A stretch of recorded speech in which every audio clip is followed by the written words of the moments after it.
Hamza Chowdhury Samit সোমদের match নিয়ে উন্মাদনা তুঙ্গে। টিকিট বিক্রির সমস্যা সোমবার রাত থেকেই কেটে যাবে আশা বাফুফের। বিসিবির সভাপতি পদে তামিম ইকবালকেই চান চট্টগ্রামবাসী। তাদের দাবি বোর্ডের হট চেয়ারে যোগ্য দেশসেরা এই ক্রিকেটার। পারলেন না সালা, ইয়োকেরেস, হ্যারি কেইন। ইউরোপের গোল্ডেন শুর মুকুট জিতলেন কিলিয়ান এমবাপ্পে।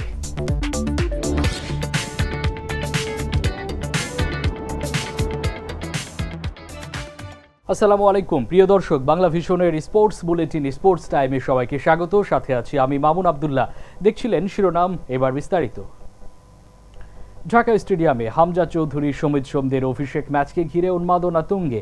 10 জুন এই ম্যাচকে রাঙিয়ে তুলতে অনেক বড় পরিকল্পনাই করেছে ফুটবল ফেডারেশন, কিন্তু 24 মে অনলাইনে টিকিট বিক্রি করতে গিয়ে শুরুতেই ধাক্কা। তারপরও হতাশ নন বাফুফের সভাপতি। 26 মে রাত থেকে দর্শকরা আবারও কিনতে পারবেন টিকিট, এই প্রত্যাশা তাবিত আওয়ালের। ঢাকা জাতীয় স্টেডিয়ামে আগামী 10 জুন এশিয়ান কাপ বাছাই ম্যাচে সিঙ্গাপুরের বিপক্ষে লড়বে বাংলাদেশ। এই ম্যাচেই প্রথম দেশের মাটিতে খেলতে নামবেন হামজা চৌধুরী, সমিত সোম, ফাহমেদুল ইসলামরা। ফুটবল সমর্থকদের মাঝে ম্যাচটি নিয়ে উন্মাদনা তুঙ্গে। গত শনিবার রাত 8টায় অনলাইনে টিকিট বিক্রি শুরু হলো। টিকিট সংগ্রহ করতে বিড়ম্বনায় পড়েন আগ্রহীরা। বাফুফের টিকিটিং পার্টনার টিকিফাই সার্ভার সাইবার আক্রমণের শিকার হয়। স্থগিত করা হয় টিকিট বিক্রি। ম্যাচের দিন ঘনিয়ে আসলো, গত 2 দিনেও সচল হয়নি ওয়েবসাইটটি। প্রথমবার অনলাইনে টিকিট বিক্রিতে ভুল ত্রুটির কথা স্বীকার করেন বাফুফের সভাপতি তাবিত আওয়াল। জানান সমস্যা সমাধানে কাজ করছে বাফুফে ও টিকিফাই। সোমবার রাত থেকে আবারও টিকিট বিক্রির কার্যক্রম শুরু করার আশা করছেন তিনি। আজকে রাত 10টার পর থেকে আমরা হয়তো সীমিত আকারে হলেও সাইট এবং প্ল্যাটফর্মটা অন করে দিই। 10 তারিখের আগে এখনও সময় আছে, তাই আমরা ইচ্ছা করে একটু সময় নিয়ে আমরা টিকিটগুলো ছেড়েছি। বাংলা ফুটবল ফেডারেশন থেকে আমরা সবসময় চেষ্টা করি নতুন কিছু করার জন্য, ইনোভেটিভ কিছু করার জন্য। তো প্রথমবার কিছু করতে গেলে ইনোভেটিভ হতে হলে একটু ভুল ত্রুটি হতে পারে, যেটা আমি স্বীকার করে নিয়েছি। কিন্তু ইস্যুটা না যে সমস্যা হচ্ছে, কিন্তু ইস্যুটা হলো আমরা কত দ্রুত সমস্যাটাকে সমাধান করতে পারছি।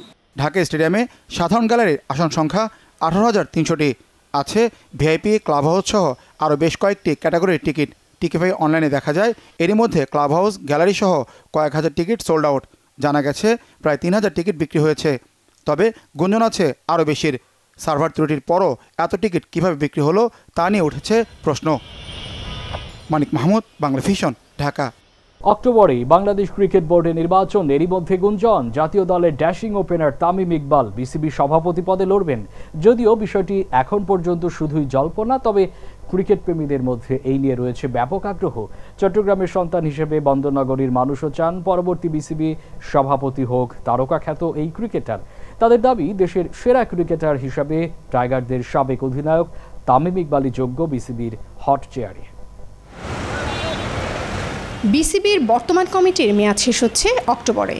এরই মধ্যে শুরু হয়েছে নির্বাচনী তোড়জোড়। ক্রীড়াঙ্গনে গুঞ্জন বিসিবির আগামী নির্বাচনে প্রার্থী হবেন তামিম ইকবাল, নিতে চান সভাপতির দায়িত্ব।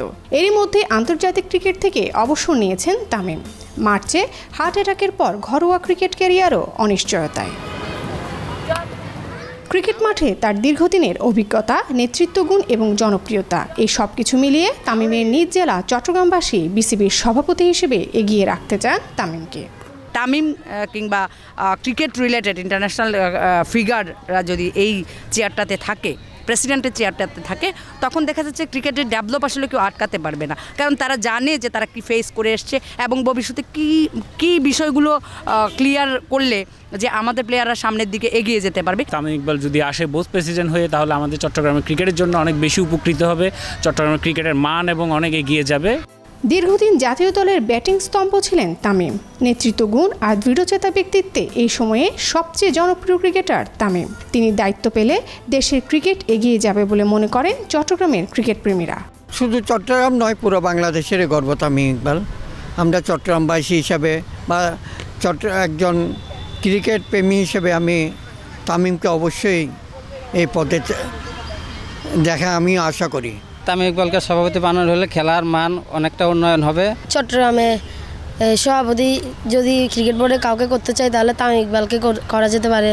যেহেতু আমরা তামিম ইকবালকে করলে মাঠের সুযোগ সুবিধা পেতে পারি। চিটাংবাসী হিসাবে তামিমকে তো আমরা চিটাংয়ের একটা লোককে চাই, বোর্ডে একটা চিটাংয়ের লোককে একটা চাই।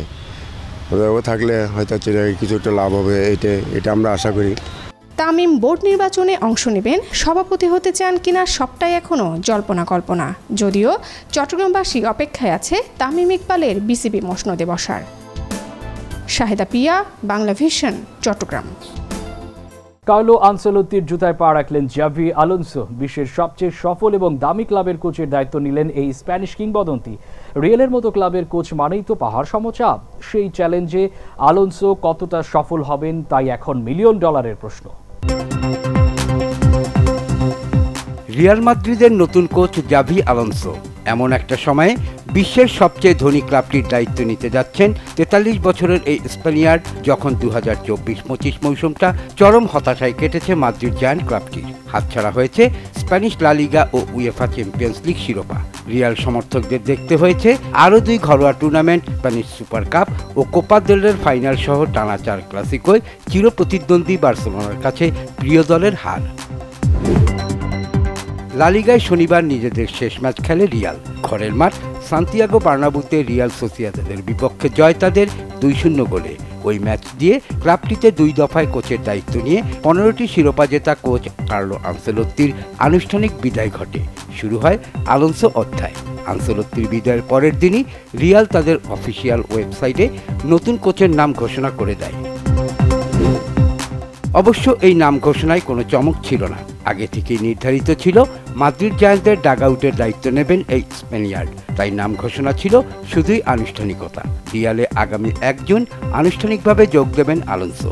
2 পক্ষের চুক্তিটা হবে 3 বছরের জন্য। আগামী মাসে অনুষ্ঠেয় ক্লাব বিশ্বকাপ হবে তার প্রথম অ্যাসাইনমেন্ট।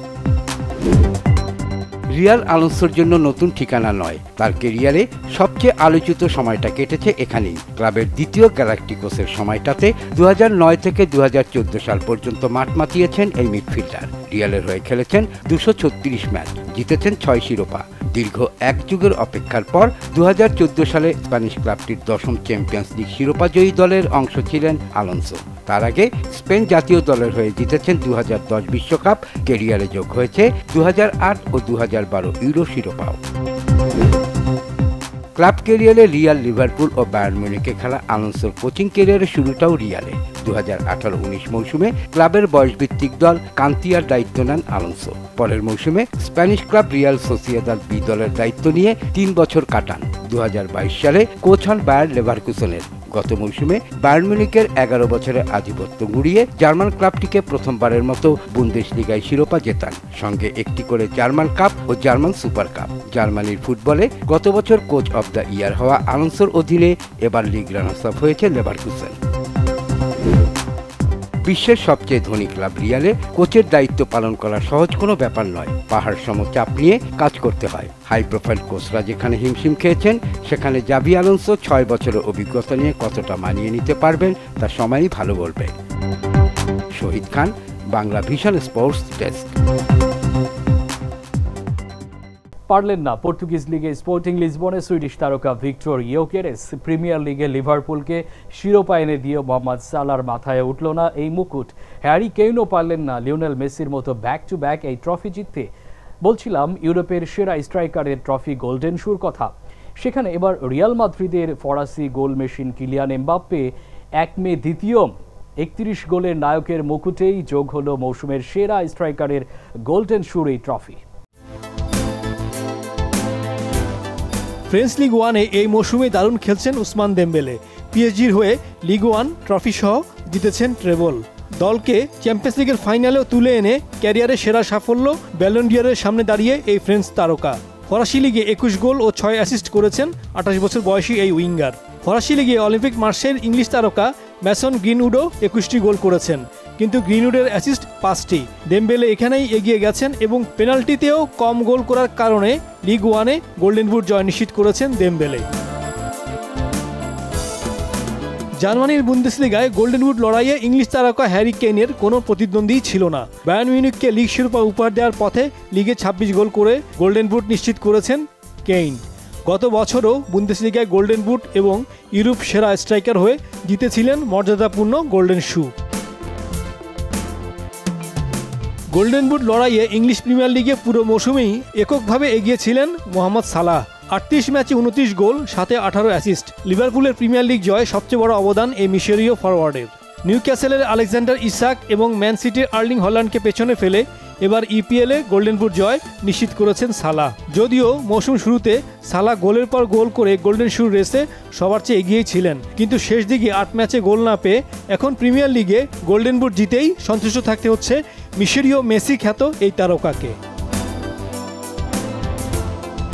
ইতালিয়ান সিরি আতে শিরোপা জিতেছে ম্যারাডোনার নেপোলি, কিন্তু সর্বোচ্চ গোলদাতা হয়ে গোল্ডেন বুট জিতেছেন আটলান্টার আর্জেন্টাইন স্ট্রাইকার মাতেও রেতেগুই। 26 বছরের এই তারকা 35 ম্যাচে গোল করেছেন 25টি। সিরিয়াতে গোল্ডেন বুট রেসে তার কোনো প্রতিপক্ষই ছিল না। লা লিগা শেষ রাউন্ডের আগ পর্যন্ত গোল্ডেন শু রেসে পিছিয়ে ছিলেন কিলিয়ান এমবাপে, কিন্তু শেষ ম্যাচে 2 গোল করেই এমবাপে টপকে গেছেন পর্তুগিজ লিগের স্পোর্টিং লিসবনের সুইডিশ তারকা ভিক্টর ইয়োকেরেসকে। ইউরোপে এই মৌসুমে লিগে সর্বোচ্চ 39টি গোল করেছেন ইয়োকেরেস, কিন্তু পর্তুগিজ লিগ উয়েফার তালিকায় দ্বিতীয় সারির লিগ হওয়ায় ভিক্টর 39 গোল করে 58.5 পয়েন্ট নিয়েও জিততে পারলেন না গোল্ডেন শু। তবে পর্তুগিজ লিগে গোল্ডেন বুট জয় করেছেন ভিক্টর। ইউরোপে সবচেয়ে মর্যাদাপূর্ণ গোল্ডেন শুর মুকুট জয় করেছেন কিলিয়ান এমবাপে। বিশ্বের সেরা ক্লাব রিয়াল মাদ্রিদে নিজের প্রথম মৌসুমে দারুণ খেলছেন এই ফরাসি স্ট্রাইকার। দলকে কোনো শিরোপা এখনও উপহার দিতে না পারলেও 27 গোল করা বার্সেলোনার রবার্টো লেভানডোভস্কিকে পেছনে ফেলে লা লিগায় সর্বোচ্চ 31 গোল করে জিতেছেন গোল্ডেন বুট।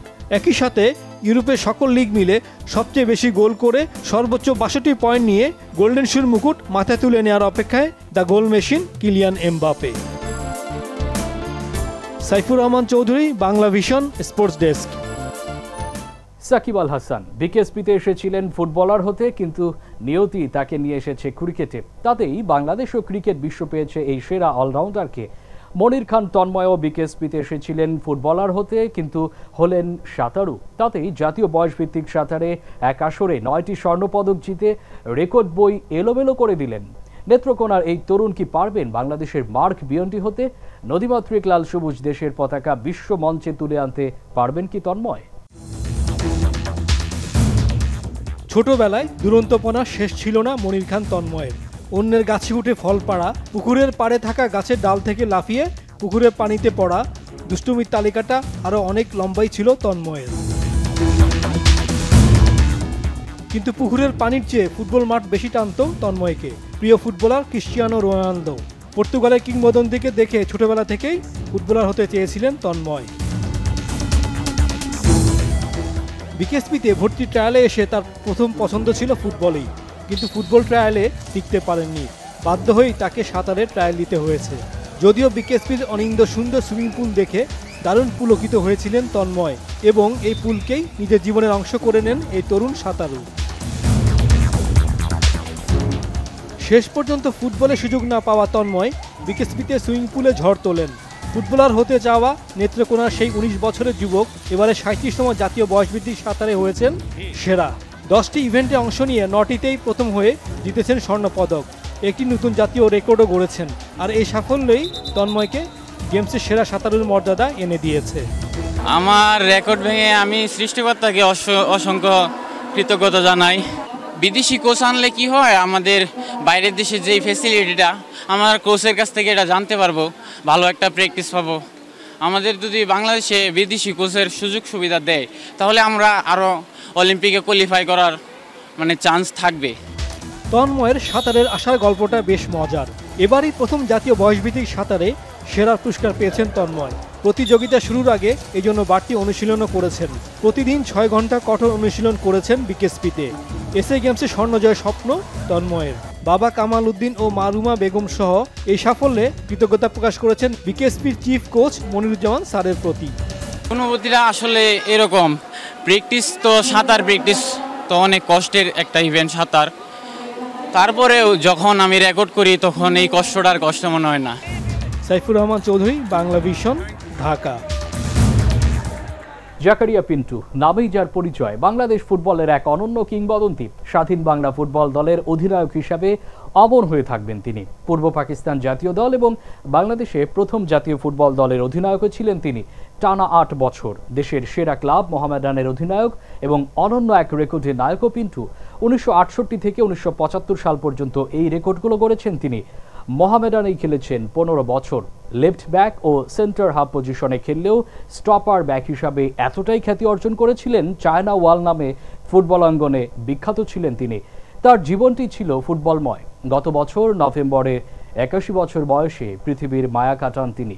এই ফুটবল নায়কের প্রতি গভীর শ্রদ্ধা জানিয়ে শেষ করছি বাংলা ভিশনের স্পোর্টস বুলেটিন স্পোর্টস টাইম। সবাই ভালো থাকবেন, সুস্থ থাকবেন। আল্লাহ হাফেজ।